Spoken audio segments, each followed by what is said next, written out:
Hello दोस्तों, legal बस now.com पर आपका स्वागत है। लीगल बस एप्लीकेशन भी आप गूगल प्ले स्टोर से डाउनलोड कर सकते हैं और जुडिशरी प्रारंभिक और मुख्य परीक्षा के प्रश्नों का प्रतिदिन अभ्यास कर सकते हैं। तो आज ही गूगल प्ले स्टोर से लीगल बस ऐप डाउनलोड करें। भाग 2 भारतीय दंड संहिता के अंतर्गत भारत के भीतर और भारत के बाहर होने वाले अपराध। दंड संहिता से संबंधित पहले ऑडियो में भारतीय दंड संहिता का सामान्य परिचय दिया गया है। इस ऑडियो में भारतीय दंड संहिता के सबसे पहले अध्याय पर चर्चा की जा रही है। इस अध्याय के अंतर्गत भारतीय दंड संहिता के विस्तार और भारत के भीतर तथा भारत के बाहर होने वाले अपराधों के संबंध में उल्लेख किया गया है। भारतीय दंड संहिता का विस्तार और भारत के भीतर तथा भारत के बाहर किए गए अपराध।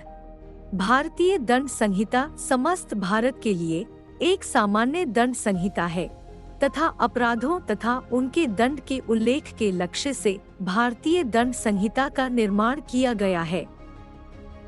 मौजूदा दंड संहिता, जिसे भारतीय दंड संहिता 1860 के नाम से जाना जाता है, इसका प्रारूप लॉर्ड मेकाले द्वारा तैयार किया गया है।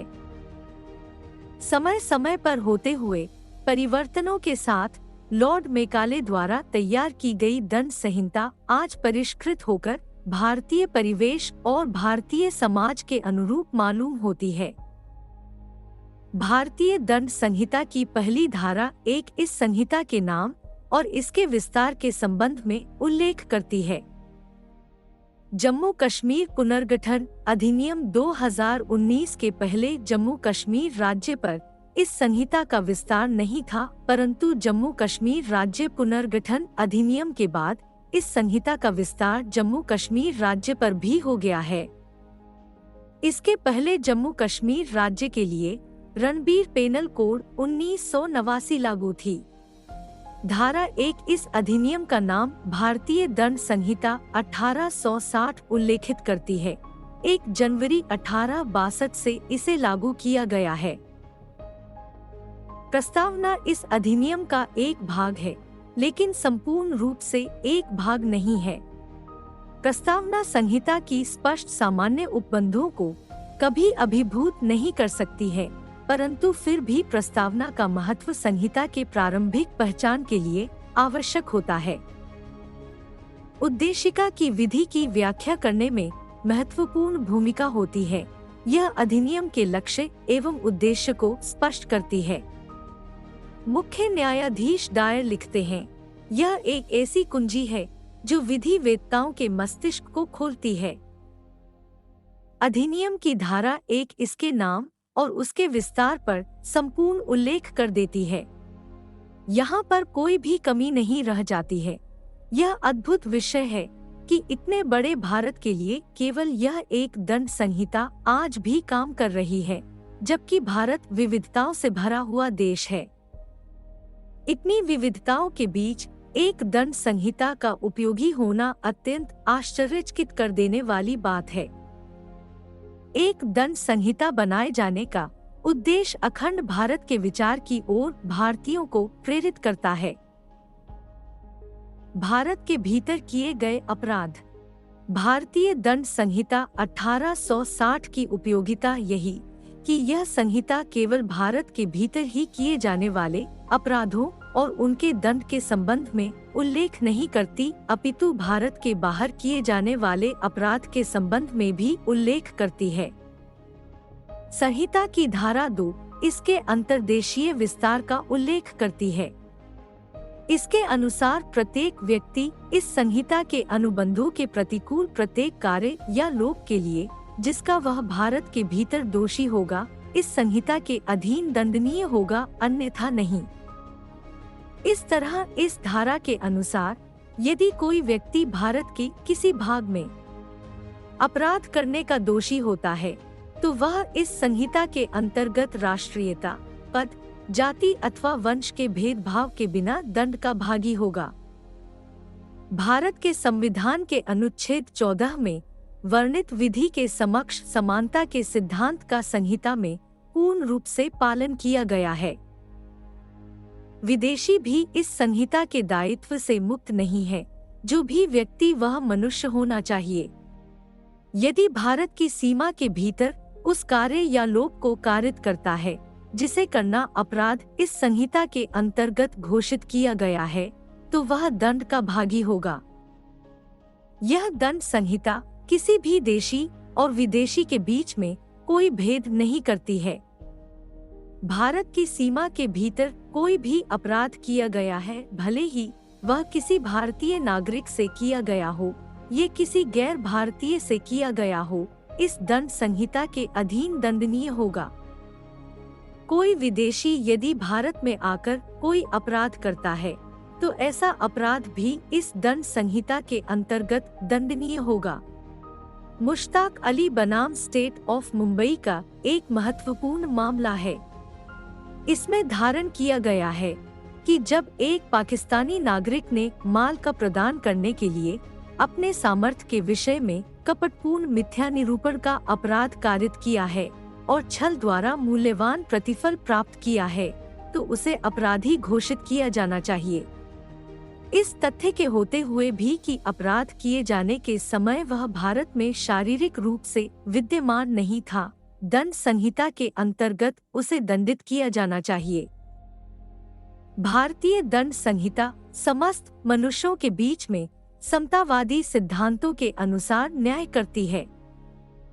भारतीय दंड संहिता बिना किसी पद, जाति, वंश, रंग आदि के भेदभाव के समस्त व्यक्तियों पर प्रयोज्य होती है। यहाँ पर व्यक्ति शब्द का प्रयोग किया जाता है, न कि किसी भारतीय गैर भारतीय शब्द का प्रयोग किया गया है।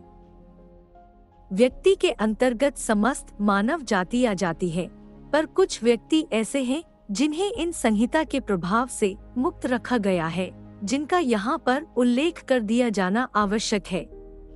1. भारत के राष्ट्रपति, राज्यपाल और प्रधानमंत्री गरिमा और प्रतिष्ठा के पद है।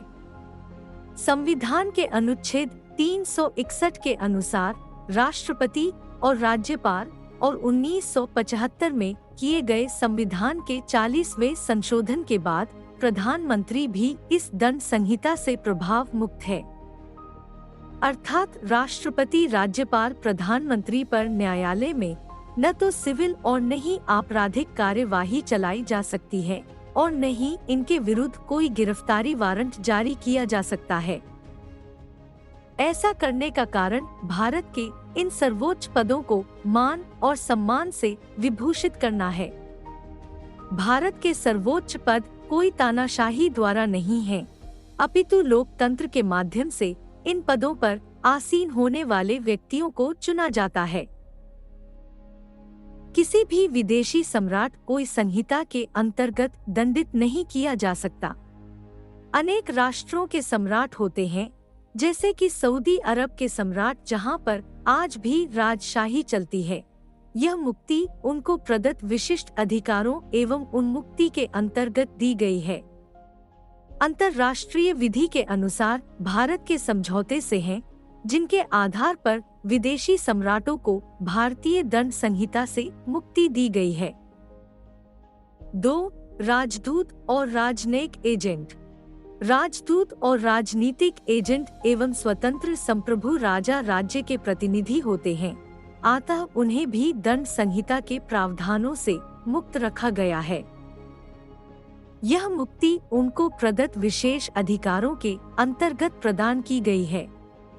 यदि कोई भी राजदूत और राजनयिक किसी भी प्रकार का घोर अपराध करता है, तो उसे उस संप्रभु राज्य के समक्ष प्रस्तुत कर दिया जाता है। यह मुक्ति सिर्फ राजदूतों एवं राजनयिक को ही नहीं, अपितु उनके परिवारजनों, सेवकों को भी प्रदान की गई है। परंतु उक्त इस मुक्ति का अर्थ यह नहीं है कि कोई भी राजदूत या उसके परिवारजन कोई भी संगीन अपराध कारित कर देंगे। यदि वह अपराध कारित करते हैं, तो उन्हें उस राष्ट्र के सम्मुख प्रस्तुत किया जाता है जिस राष्ट्र से उनका संबंध है। 3. विदेशी शत्रुओं पर दंड संहिता के अंतर्गत प्रकरण नहीं चलाया जा सकता, क्योंकि उन पर युद्ध के नियमों के अनुसार सैनिक न्यायालय में प्रकरण चलाया जाता है। जब भी युद्ध होता है और कोई विदेशी शत्रु को पकड़ा जाता है तो उन्हें सैनिक न्यायालय को ही सौंप दिया जाता है। लेकिन यदि कोई विदेशी शत्रु ऐसा कोई अपराध कारित करता है जो युद्ध से संबंधित नहीं है, तो वह सामान्य दंड न्यायालयों द्वारा दंडित किया जा सकता है। 4. विदेशी सेनाओं को भी दंड संहिता के प्रावधानों से मुक्त रखा गया है, लेकिन उनको प्रदत्त यह छूट निरपेक्ष नहीं होकर सीमित है। यदि कोई विदेशी सेना का व्यक्ति सैनिक कार्य से अन्यथा कोई अपराध करता है तो वह भारतीय दंड संहिता के अंतर्गत दंडित किया जाएगा। केवल सैनिक कार्य से अंतर्गत मामलों में ही उन्हें दंड संहिता से छूट प्राप्त होती है, परंतु सैनिक कार्य से अलग हटकर कोई कार्य कर दिया गया, जैसे कि किसी महिला का बलात्कार कर दिया गया, इस मामले में किसी विदेशी सैनिक को विदेशी सेना को किसी प्रकार की कोई बात नहीं होगी। इसी प्रकार अंतर्राष्ट्रीय विधि के सिद्धांतों के अनुसार युद्ध के अपराधियों को भी दंड संहिता के प्रावधानों से मुक्त रखा गया है। भारत से बाहर किए गए अपराध। जैसा कि पूर्व में उल्लेख किया गया है कि भारतीय दंड संहिता सभी प्रकार के अपराधों के संबंध में सभी व्यक्तियों पर समतावादी सिद्धांत के अनुसार लागू होती है तथा संविधान के अनुच्छेद 14 के अधीन विधि के समक्ष समता के सिद्धांत का यहाँ पर मजबूती के साथ अनुसरण किया गया है। इस प्रकार के अनुसरण से भारतीय दंड संहिता 1860 के अंतर्गत अपराधों का उल्लेख किया गया। अब कोई भी अपराध जिसे संहिता के अंतर्गत अपराध बना दिया गया है, कोई भी ऐसा कार्य, कोई भी ऐसा लोक जिसे भारतीय दंड संहिता के अंतर्गत अपराध घोषित कर दिया गया है, उसे भारत की सीमा के भीतर किया जाए तो भी अपराध है। कोई विदेशी व्यक्ति आकर भारत की सीमा के अंतर्गत अपराध को करेगा तो भी अपराध है। यदि कोई भारतीय उसको भारत की सीमा के भीतर करेगा तो भी वह अपराध है। और यदि कोई भारत का नागरिक भारत के बाहर जाकर, भारत के राज्य क्षेत्र के बाहर जाकर कोई अपराध कारित करता है जिसे भारतीय दंड संहिता के अंतर्गत दंडनीय घोषित किया गया है, इस प्रकार के भारतीय नागरिक को भी इस दंड संहिता के अंतर्गत दंडित किया जाएगा। संहिता का अंतर्देशीय विस्तार भारतीय दंड संहिता की धारा 4 के भीतर उल्लेखित किया गया है।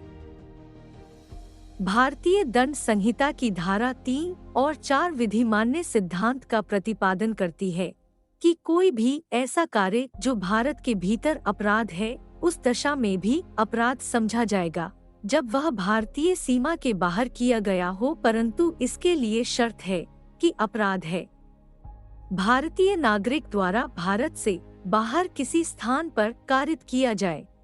वह व्यक्ति ऐसे पोत अथवा विमान पर हो जिसका रजिस्ट्रीकरण भारत में हुआ हो, चाहे वह किसी भी स्थान पर क्यों न हो। यदि कोई जहाज भारत में रजिस्टर है तथा वह हवा में उड़ रहा है और उस जहाज में किसी के द्वारा हत्या कारित कर दी जाती है, तो उस संबंध में भी भारतीय दंड संहिता लागू होगी। वह हत्या करने वाले को भारतीय दंड संहिता के अंतर्गत दंडित किया जाएगा। उदाहरण के लिए, राम भारत का नागरिक है और राम अमेरिका जाकर बलात्कार जैसे संगीन अपराध कारित कर देता है। ऐसी स्थिति में राम भारत में कहीं भी पकड़ा जाए, उस पर भारतीय दंड संहिता की धाराओं के अंतर्गत अभियोजन चलाया जाएगा तथा दोष सिद्ध होने पर उसे दंडित किया जाएगा। संहिता की धारा 4 के स्पष्टीकरण में कहा गया है कि इस धारा में अपराध शब्द के अंतर्गत भारत से बाहर किया गया ऐसा प्रत्येक कार्य आता है जो यदि भारत में किया जाता तो इस संहिता के अधीन दंडनीय होता। भारत के बाहर किया गया कार्य ऐसा हो जो इस दंड संहिता के अंतर्गत अपराध की श्रेणी में आता हो। इस प्रकार के अपराध के संदर्भ में अभियोजन की कार्यवाही दंड प्रक्रिया संहिता की धारा 188 के अंतर्गत उसी प्रकार से की जाएगी जिस प्रकार से भारत के भीतर किए जाने वाले अपराधों के संबंध में की जाती है। मुबारक अली बनाम state of Mumbai AIR 1957 AC 857 के प्रकरण में कहा गया है कि भारत के अंदर अपराध कारित करने वाला एक विदेशी व्यक्ति अपराधी है, उस समय अपनी प्रत्यक्ष उपस्थिति के बिना भी दंडनीय है।